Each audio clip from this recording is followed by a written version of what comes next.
Welcome to MADA TV. Well, the legislature is supposed to be wrapping up its final week of the legislative session this year. The deadline for adjournment is looming on May 18th. But since there has been no agreement on how to solve the state's budget deficit, the prospect of a special session is more likely with every passing day.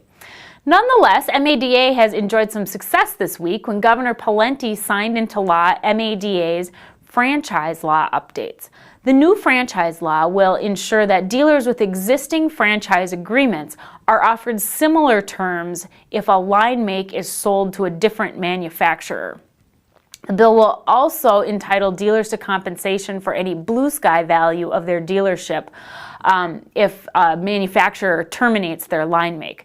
And finally, the bill makes it easier for dealers to bring in additional line makes into their existing facilities. We also passed a bill to clarify the law as it pertains to payroll deductions for uniform laundry and rental services. Earlier this year, the Minnesota Department of Labor and Industry raised some objections to the current practice of splitting the cost of uniform rental and laundry services between dealers and employees. The department just said that they were just unsure whether the current state law allowed such a practice. So MADA went in to clarify that dealers and employees are indeed permitted to use these laundry services in the way that they have been doing.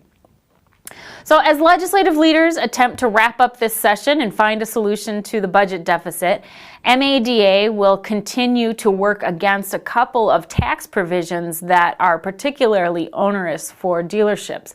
The first being the 30% tax on businesses that charge interest rates that are greater than 15%. We're still concerned about the provision that would allow cities to impose additional property taxes in order to fund street improvements. Both of those ideas are still alive, and we hope to discourage lawmakers from making those part of the final solution. So make sure you have all the latest updates. Make sure you're subscribed to the Legislative Updates listserv at mada.org.